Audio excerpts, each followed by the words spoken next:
Hi, everyone. Welcome. Thank you so much for being here today and just taking time out of your busy schedules to learn more about and explore how Universal Design for Learning, or UDL, as you'll hear me refer to it throughout the session, can help us create more inclusive STEAM experiences for our young learners. In today's session, we'll think about ways to remove barriers, to honor learner variability, and to create opportunities for every child, right, to participate meaningfully in STEAM, science, technology, engineering, arts, and mathematics. And so today we'll also spend time engaging directly with Count Play Explore resources. And when we explore those resources, we'll also have an opportunity to think about how we can apply a UDL lens to support all learners. So again, thank you all so much for being here. Um, at this moment, please take a few minutes to complete the attendance form, and so we'll include the link in your asynchronous session guide. And just a brief reminder, right, that attendance is always very important for us, just to help us make sure that we're staying on track with goals and expectations of the cohort. So again, thank you so much for joining us, and thank you so much for taking a moment to check in and confirm your participation. Because this is an entirely asynchronous session, whenever you feel the need to hit pause, right, please feel free to do that. And so I'll continue and I'll move on through the slides. But again, there will be some opportunities for reflection and activities. Please take the time that you find necessary to complete those. And so again, inviting you all to hit pause for as long as you find it helpful. All right. And so a brief welcome activity where we want to take a moment to celebrate and highlight a proud STEAM moment, right? And so at this moment, I'm going to invite you to jot down one thing that you're proud of related to STEAM implementation. And this can be in whatever capacity you serve, right? As an educator in your classroom, in your program, your school, your organization, right? Um, Thinking of things, it could be a lesson, an activity, right? Maybe a change in your environment or your schedule, or maybe you want to think of your students and highlight a success story for one of your students, right? Or maybe even something that you tried new this year and went really well for you this year and that you want to celebrate yourself for. And so again, take a moment to jot down one thing that you're very proud of related to STEAM. And so again, please feel free to hit pause for as long as you need to jot down that celebration. Right. And so as we move through today's session, I'm also going to invite you to think about what is currently, right, already going very well in your STEAM instruction. And then as we move through the session, I want you to keep that in mind and think about how we can build on those already existing strengths, right? But now look at them through UDL lens and think about how we can improve learning experiences, right? So that they're even more accessible, more engaging, and more meaningful for every learner. Just a quick reminder, thank you for completing that reflection, right? I'm sure you all found a moment to celebrate some of your successes related to STEAM. Quick reminder that you all do have access to that participant folder where all of the resources for all of our sessions are housed in. And so making sure that you know you have access to that. And then before we move on, I also want to highlight that the Count Play Explore professional learning resources were made possible by the Count Play Explore initiative, right? This is an early math and science initiative led by the Fresno County Superintendent of Schools Early Care and Education Department. This initiative is generously funded by the California Department of Education and the California State Board of Education. All of the resources that we've shared with you so far, right, were created in collaboration with West Ed and other partners to support educators in bringing high quality math and science experiences to young children. The resources, right, are designed to provide practical ideas, strategies that both promote active learning, play, exploration, all through developmentally appropriate practices. Please feel free to use all of the resources, right, that we've shared with you throughout all of our PD sessions. That's the point, right, that you use them, that you take them back to support implementation. So um, highlighting that there. Right. Let's take a quick look at our goals for today. And so hopefully, right, the goal, the objective for today is that by the end of our time together, you'll have a stronger understanding of how UDL principles can make STEAM learning more accessible and inclusive for all learners. We'll also have the opportunity to explore more count and more count play book guides, right, which you've seen in the past, but today we'll look at them through a different lens, through that UDL lens, and identify specific UDL strategies that can support diverse learners. And then again, most importantly, I hope that you leave today's session with some practical ideas that you can take back to implement immediately in your classrooms, right? Or your professional development programs, your coaching work, or your coursework, right? For our educators. All right. And so earlier, I invited you to think about something that you're proud of related to STEAM implementation. It's very important that we recognize some of the strengths and the successes that you are all already bringing to this work. But now I'd like us to shift perspectives a little bit, right? And just for a moment, I'm going to invite you to think about a time when a student struggled to participate or engage either in a science or math activity, right? And so take a moment, hit pause if you need to, but try to think or recall a moment in time where you found a student struggled to participate or engage in science and math. And then I want you to think about, what do you think made participation challenging for this specific student, right? What do you think it was? What do you think it was that made this moment particularly challenging for that student? And so take a moment to jot down your thoughts on a piece of paper or in your notes, your digital notes, right? And again, please feel free to pause the video as you reflect. And also, as you're thinking about that experience, right, consider what the challenge may have been. Again, thinking about what made this challenging for the learner. Was it something about the learner, the student? Or might there have been other barriers in this activity, like the materials, maybe the environment, right? Thinking about instruction or expectations. And so jot down your thoughts um, and hold on to those, right?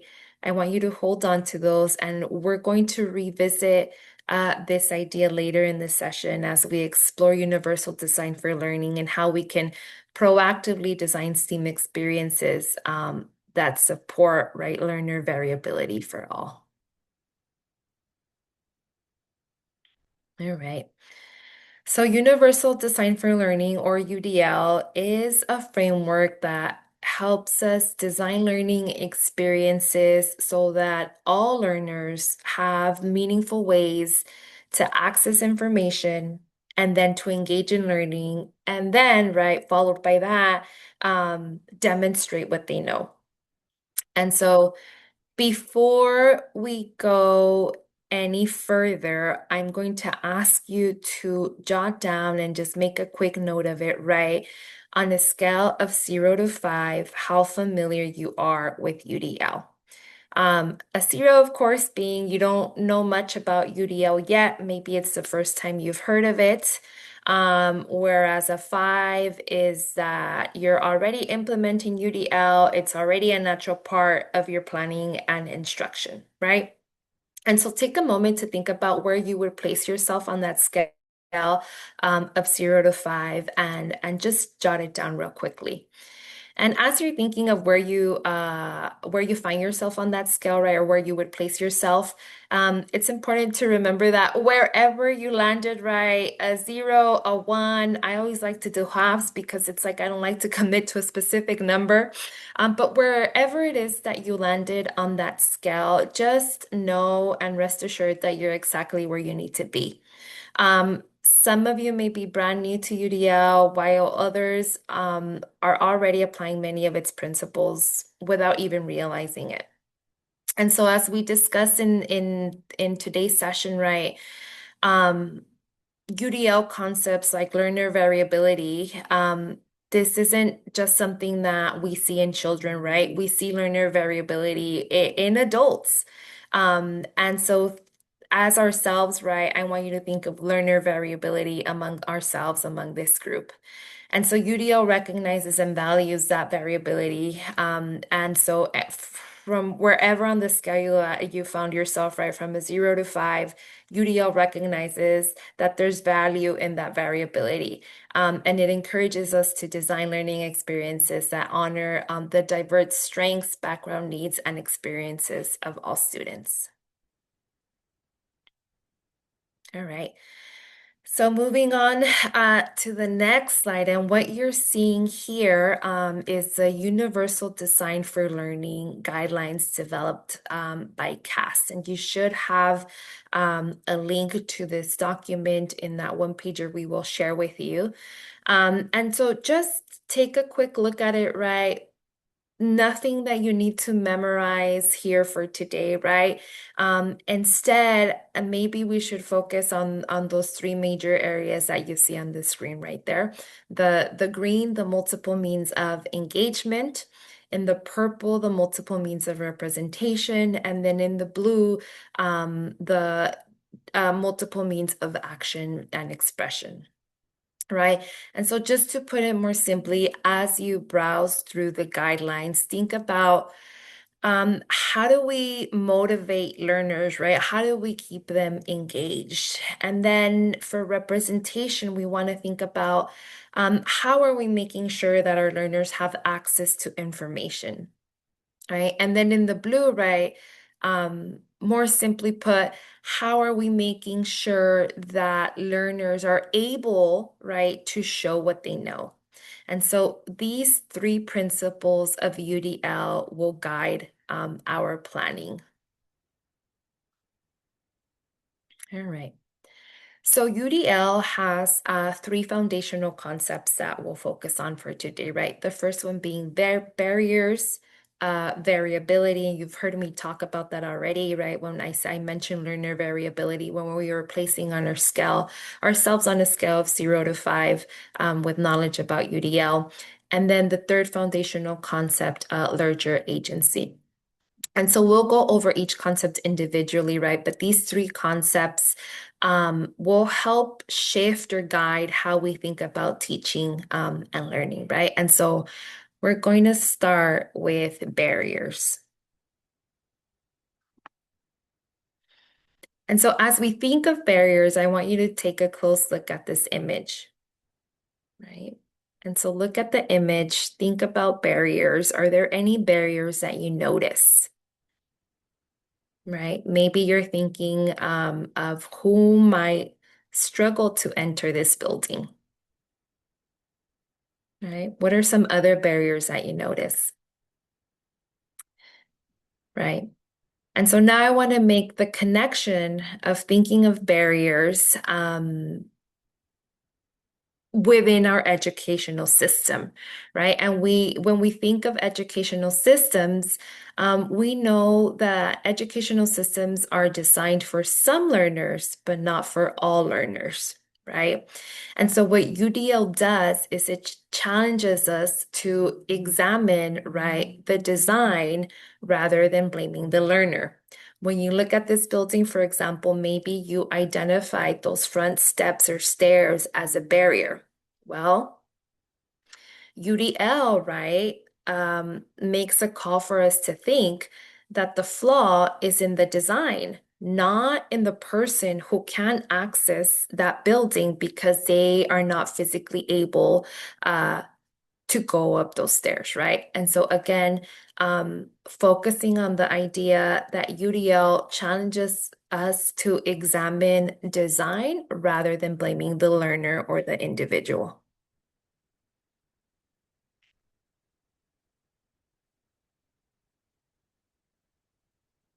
Um, and so with that said, right, one of the most powerful shifts in UDL is changing our language. And so instead of saying things like, and I've heard this, right, and I've been guilty of saying this, I'm being vulnerable here, right? Instead of saying things like, these students can't read, we might ask, well, are there any barriers in the text, right? That the text is creating for the student. Um, Another example is saying, well, these students can't write. And instead of saying things like these students can't write, we might ask ourselves, well, is writing creating an unnecessary barrier for a student to demonstrate understanding or their learning, right? And so, for example, in early childhood settings, we might think that this is especially important because many children are still developing their fine motor skills, right? And so, when thinking about writing, it's a difficult task, right? It can be challenging. Students are still at their younger ages, right? Still developing their fine motor skills. They're still grappling with learning how print works, right? Or they're just now beginning to express their ideas through drawing, speaking, and play.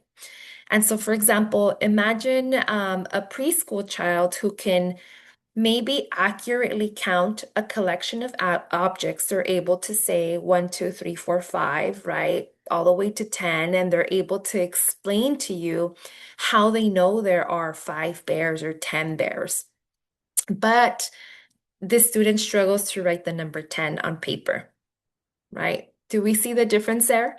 And so if we're only asking children to show their understanding through writing, well, we might miss what a child actually knows about counting and number sense, right?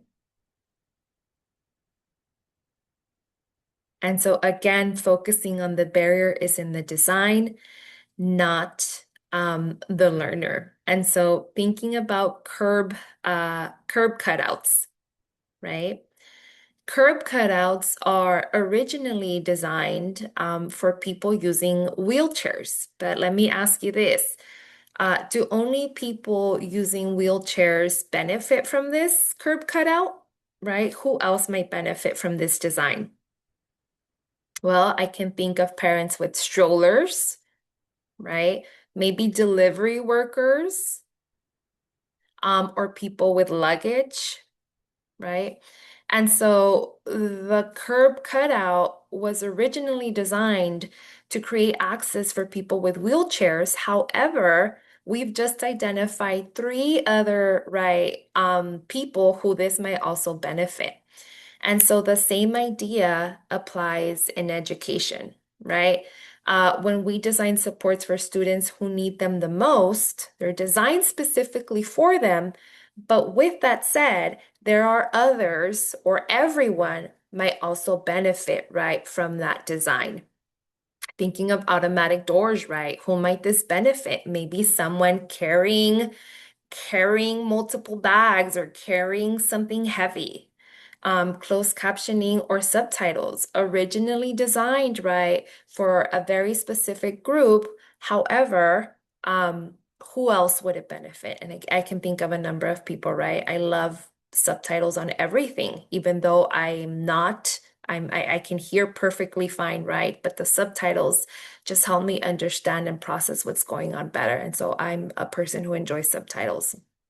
And so going back to barriers, uh, when we stop focusing or identifying the student themselves as barriers, right? We can shift away from that mentality and we can start being intentional about designing ways to reduce barriers, right? And what we end up designing for a specific group or for a specific type of learner, um, for which the design is necessary, right? It might end up being good for most, if not for all. All right. So now let's move on to the second foundational concept, which is variability, learner variability. Um, and so I like this activity. And so now um, I want you to take a look at this image, right? And think about identifying who is the average student in this group.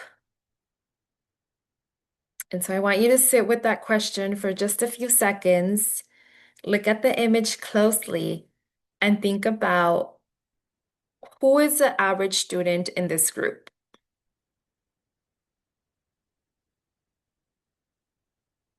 right?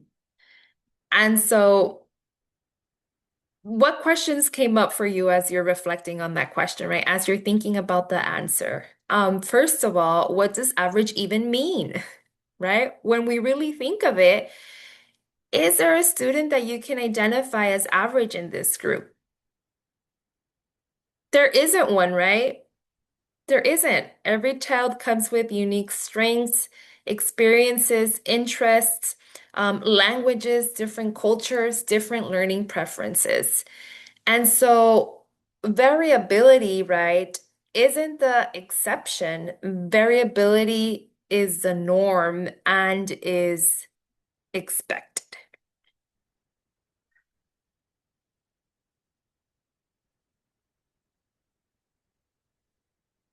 Now, number two, I want us to think about variability being contextual, right? And so take a look at the slide and take a moment, again, hit pause if that's helpful, to read the descriptions of north, south, east, and west. And as you're reading the descriptions, think about which one would you naturally gravitate towards? Where would you just naturally, what category or what direction would you place yourself in general, right? What direction best describes you and how you typically approach new situations or tasks? So just in general, right? Read the description, which one calls to you? Right? Are you more of a north? Do you like to take action, try things and plunge in, right? Or are you more of a west? You like to know the who, the what, the when, the where, the how, the why, right? You have questions, a ton of them, and that's all right before acting. Take a look at east and south, and just in general, what direction would you place yourself in? Now, I want you to make a quick note of that, right? Just in general, before we move on to the next slide, and we'll revisit this, just take a note of what direction, right, speaks to you the most. And then again, this is in general, no specific scenario in mind. Place yourself right in one of the four and take note of that. All right. Now that you've identified a direction that just generally right describes you, I'd like you to keep those four directions in mind as we move through several different scenarios, right? And so you'll see them summarized and the screen right there on the left-hand side. North, you plunge in. East, you look at the big picture. South, you consider feelings. West, you pay close attention to detail. Now, I'm going to read to you a couple of scenarios, right? And now I want you to think about, given this scenario, how would you respond in this particular situation, right? Would you still choose the same direction you chose in the previous slide when I asked you to just generally place yourself in a direction? Or would you approach the situation differently based on the context or the scenario, right? And so for each scenario that I'm going to read to you, you'll identify to what direction you would lean in the most, right? North, south, east, or west. And you might want to jot down your answers before you move on for each scenario. So you'll have a general direction, right? And then scenario one, scenario two, scenario three, you'll write down what direction you would place yourself in, right? And then as you do this, and as we go through the scenarios at the end, I'm going to ask you to pay attention to any patterns you notice, right? And so I don't know, maybe you're consistently choosing the same direction, or maybe you're shifting preferences, right, depending on the situation or the scenario. And so we'll see what happens as we explore a few different contexts. And so the first scenario is you are grocery shopping in a market you know well. All right, so this is your go-to supermarket. What direction, north, east, south, or west, would you place yourself in? So scenario number one, jot it down.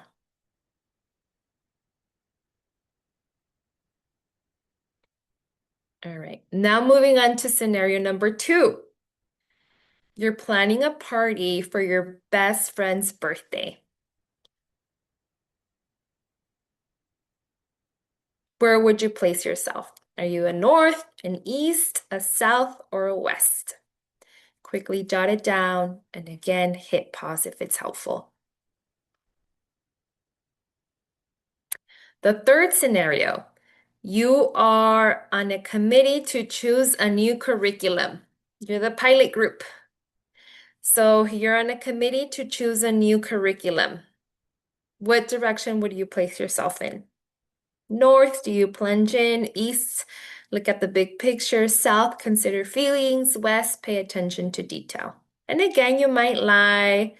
I don't know, maybe somewhere between north and east. You might connect with all four directions. Just place yourself in the one that mostly calls to you. And take a moment to jot that down.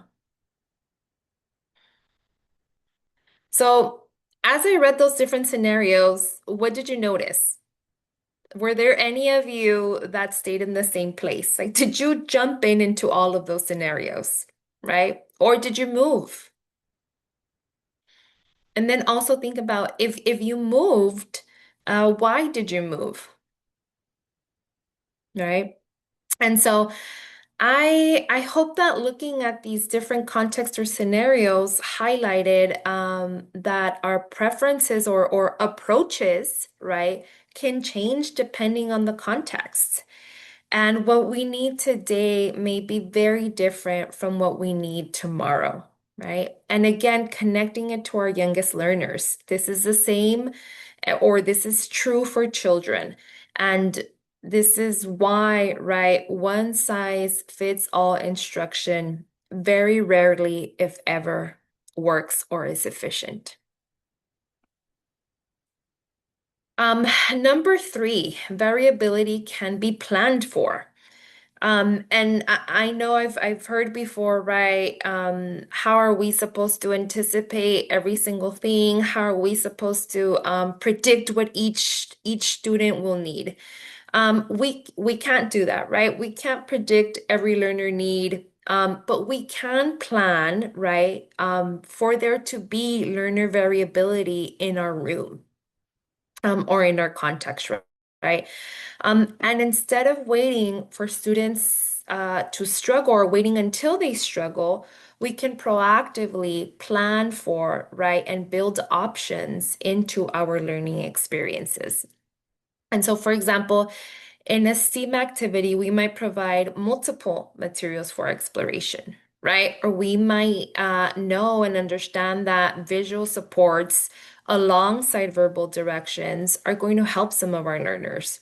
Or we might want to think about the need for creating opportunities for children to work independently or with peers, right? We might also want to think about, are there different ways that my children or students are able to demonstrate their learning, right? So thinking about different ways that I'm giving students access to so that they're able to show me their learning, right? And for that one, let's go back and think about that student who is challenged by writing numbers, right? If they're able to count and they're able to articulate how they know that that quantity is what they counted right. But if I'm only asking them to show me what they know by writing a number, am I missing out on what that students know by not offering different opportunities or means of expression for that student to show me what they've learned? And so again, really highlighting and focusing on here, right? That all of these things that we can plan for might be necessary only for some, but can be beneficial for all. All right. And our final foundational concept is learner agency. And so the goal of UDL ultimately, right, is not about giving students endless accommodations. No, it's about achieving learner agency. It's about helping learners become expert learners, learners who can take ownership of their learning, learners who can make meaningful choices, learners who are capable of setting goals, right? Reflecting on their own progress and growth, and learners who are able to advocate for their needs and supports, right?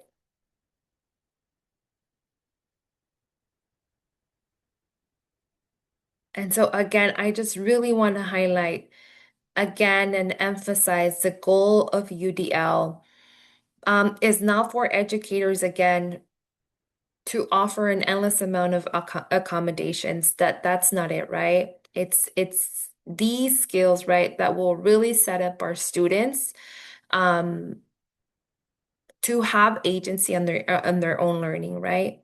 So that they're able to advocate for themselves, for the supports that they need to be successful, so that they're able to make meaningful choices, so that they're able to set their own goals, monitor their own progress, and reflect on their own growth.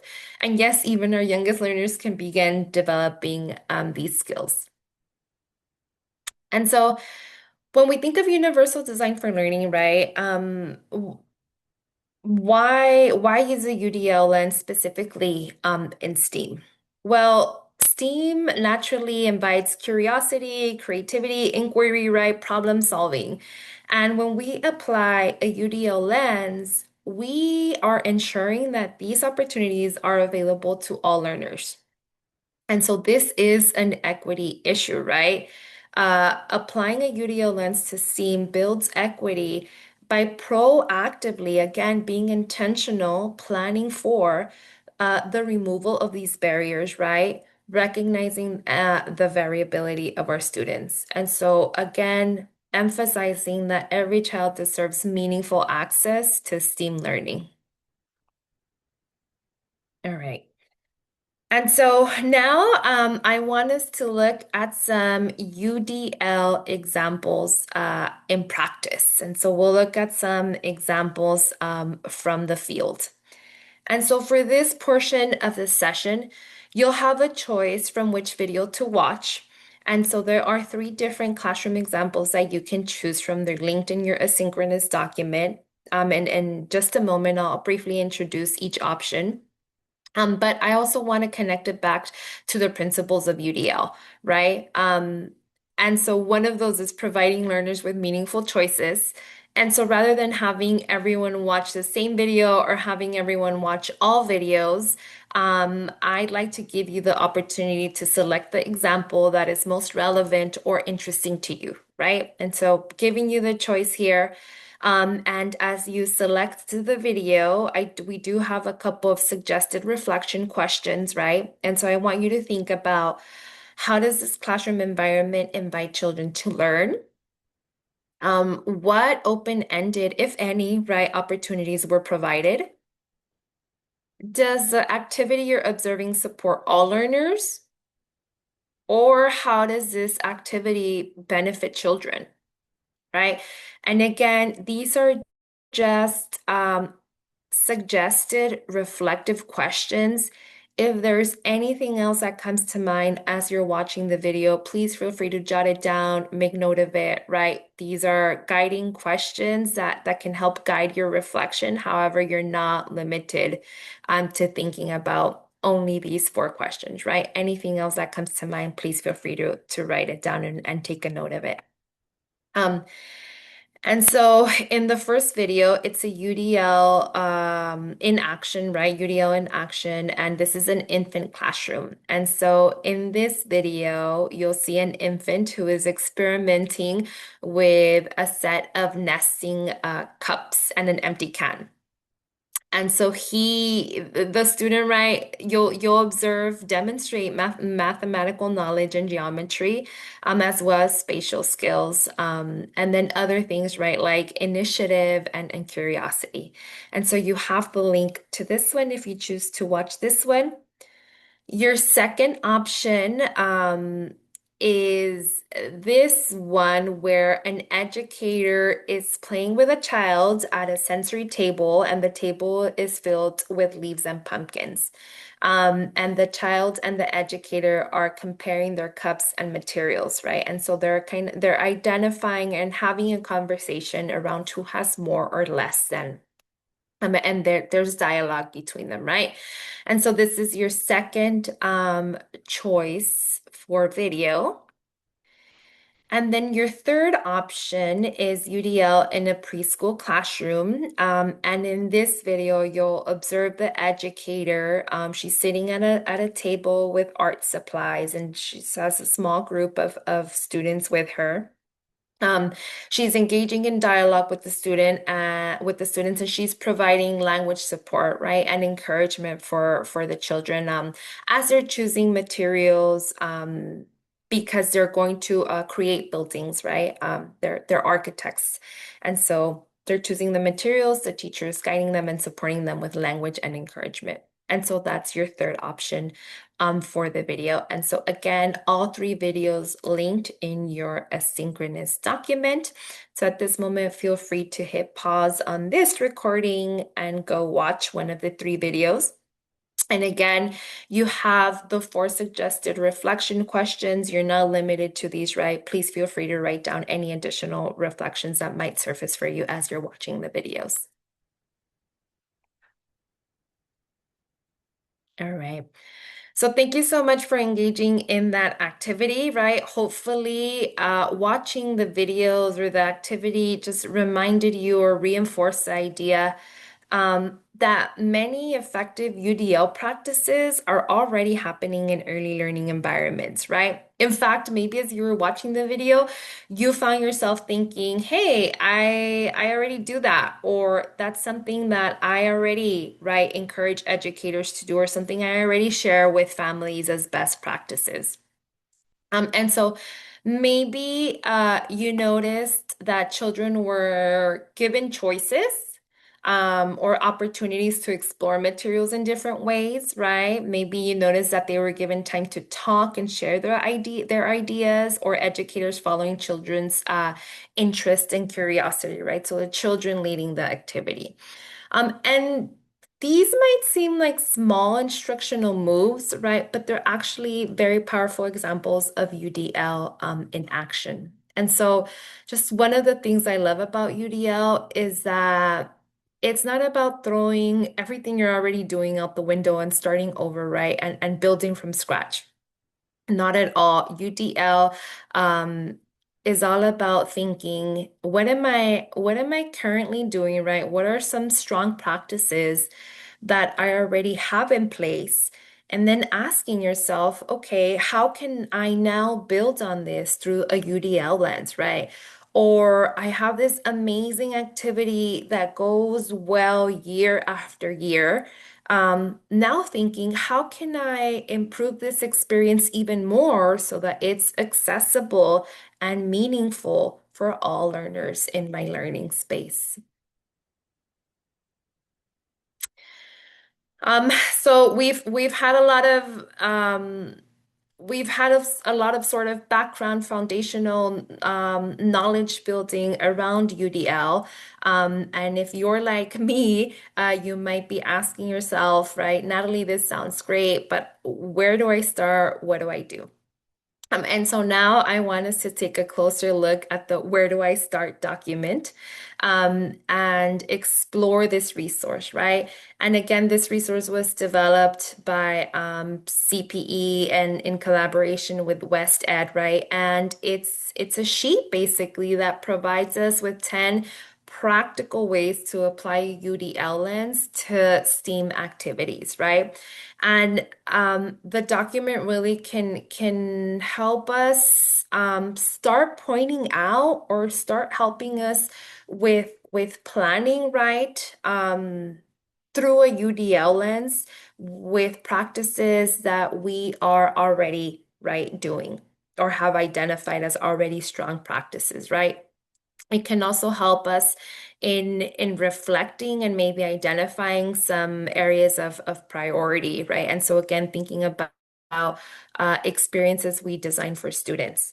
And so you have the link. And so in a moment, you'll hit pause on this video, right? And as you access that link and review the document, I want you to think about as you're reading through the different ideas, right?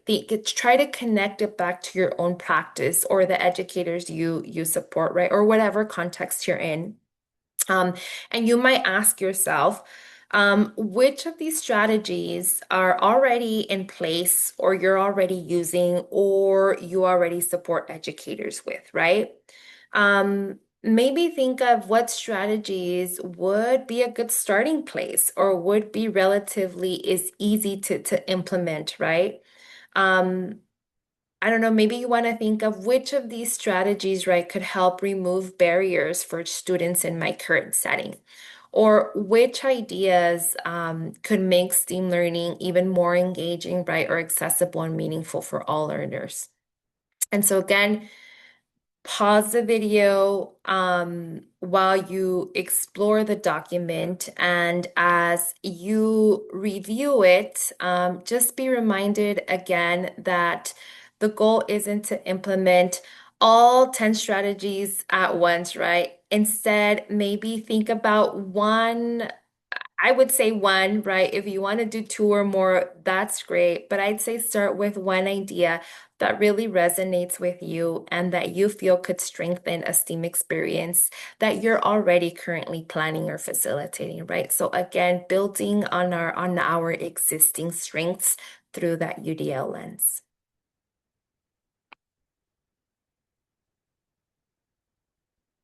All right. So thank you so much for reviewing that document. I really hope that you were able to identify at least one idea, right, that you can begin to think about, um, or that you can begin to think about how you can apply it to your current implementation, right, to strengthen your STEAM practices already, right, but now doing that through a UDL lens. Um, Now, I want you to keep that document somewhere where it's accessible, right? We'll use it in just a few minutes. But now, I want us to have a little time for planning. Now, in previous Count Play Explore sessions, we've spent time exploring some of the STEAM book guides, and I've shared some of those resources with you. You have the link in your asynchronous document for easy access, right? But we've very briefly talked about those book guides, and we've highlighted, right, how they can support meaningful math and science learning through a connection with literature. And so for this next activity, I'm going to invite you to revisit those book guide resources, right? But now we're going to take a closer look at them than we have in the past, and we're going to do that through the UDL lens. And so again, the link to the STEAM book guides can be found in your asynchronous learning document. And I want you to go ahead and select one book guide that interests you, right? And as you review the activities on the guide, um, I also encourage you to locate the book itself if possible. And so many of these books can be found as read alouds on YouTube, which can just be helpful in providing just additional context for the learning experience, right? And so if you can and are able to, right, open up the book guide and then on YouTube, find the read aloud version of that book. And then that way you see the book, right? The activities will probably make a lot more sense. But once you've selected a book that you found interesting, right, spend some time reviewing that guide, and then review the activities listed on that guide, right? And so the STEAM activities should be linked on that book guide. Once you do that, right, we're going to connect it to UDL. So now I want you to go back to the Where Do I Start handout, right? And so ideally, and if you're able to, you have the Where Do I Start handout accessible on on a tab in your laptop, right? And then on the second tab, you have the book guides and activities open. Now you're probably going to toggle back and forth these two, right? But I want you to think about how might the learning experience or activity in the book guide be even more accessible and inclusive for children. And you're going to use the Where Do I Start guide to answer this question, right? And so for this activity, as you're looking through the book guides and through the STEAM activities connected to that book, I want you to think and consider questions like, what are barriers in this activity that might exist for some learners? Where in this activity could we perhaps provide more choice or flexibility?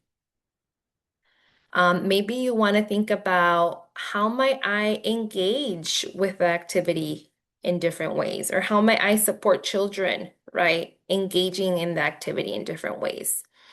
How could children demonstrate their thinking, maybe before speaking or before writing, right? Does the activity include an opportunity for them to show you? Was that an option? What other supports, right, might help children participate successfully? And so remember, you're looking at the book guide, the activities connected to the book guide, but now you're looking at those through the UDL lens. And so having that Where Do I Start document open might be helpful, and you might toggle back and forth, right? Because you're reviewing the activity and you're thinking about what would this look like, right? Or how could this look different through a UDL lens? And remember, the goal or the objective isn't for you to redesign the entire activity. We don't want to do that, right? Instead, we want you to think about UDL as how can you build on what's already there, right? And how can you use the UDL lens or approach to create even more opportunities for children to access, engage, and express their learning, right? And so at this moment, I'm going to invite you to pause the video as you explore the book guide, and the Where Do I Start UDL document, right? And again, offering those reflection questions to guide you. However, you're not limited to those. And so if there are other things that surface for you through this UDL lens, right, please feel free to make a note of those.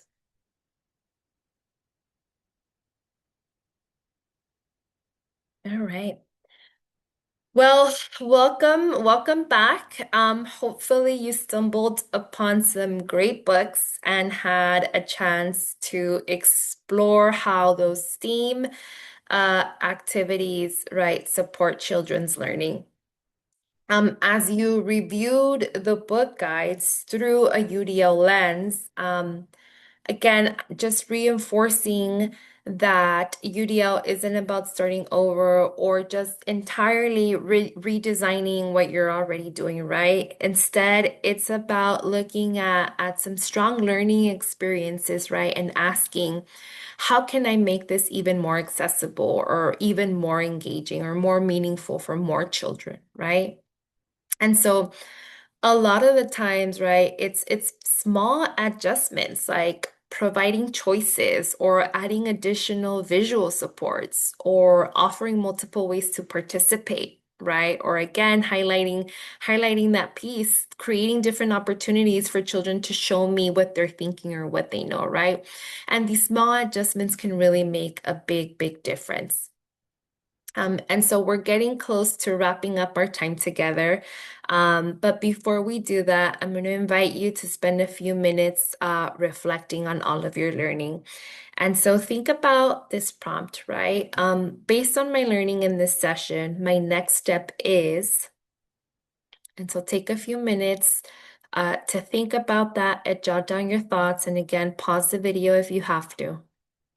Um, and as you're thinking about those next steps, right? It can really be anything that feels meaningful and manageable for you right now, right? And so maybe it's exploring the UDO website and resources in more depth, right? We are in June. We are in June. And so maybe it's, you know, before next year, before next school year, I'm going to take some time to explore that UDO website, and I'm going to take some time exploring some of the resources available on that UDO website. Um, or maybe it's identifying and revisiting a SEAM activity, right? That again, you already feel is strong and looking at it through a UDL lens. Or it's perhaps you've identified one component on that where do I start document and you want to focus in on, I'm going to work on providing more options for choice next year, right? Or I'm going to really focus on providing more visual supports, right? Or depending on your capacity, right? I'm going to work on sharing some of these ideas with colleagues or educators that you support. And so there's no right or wrong answer, right? The goal is to simply identify just one action that you can take to continue your learning and begin applying what we've explored today. And so take a moment to finish that reflection. And again, please feel free to pause the video.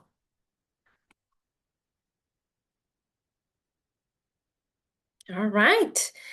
And so that pretty much wraps up our session for today. Thank you all so much for joining me and for being part of our final professional learning session of the year. I just again want to thank you. Your commitment to our youngest learners. It's just we're so grateful for it. And grateful for the very important work that you do every single day. I hope that you left today's session with some new ideas, right? Some practical resources. Those book guides are amazing. The UDL, where do I start document, hopefully was helpful in starting right to think about how you can apply a UDL lens to what you're already doing. And so again, thank you so much.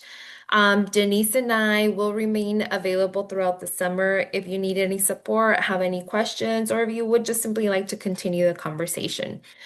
We will also be reaching out in the coming weeks to share plans for next year or just anything else that we might need to catch up on.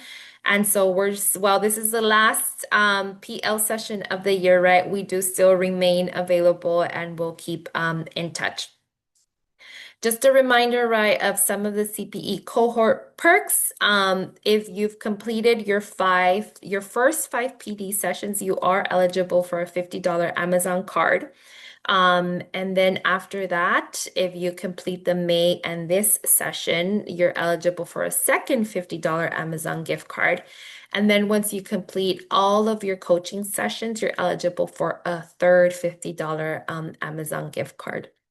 And so again, Denise and I will stay in touch. If you feel you have any questions regarding what needs to be completed, I know that Denise has sent out some reminders, but please feel free to reach out and send us an email.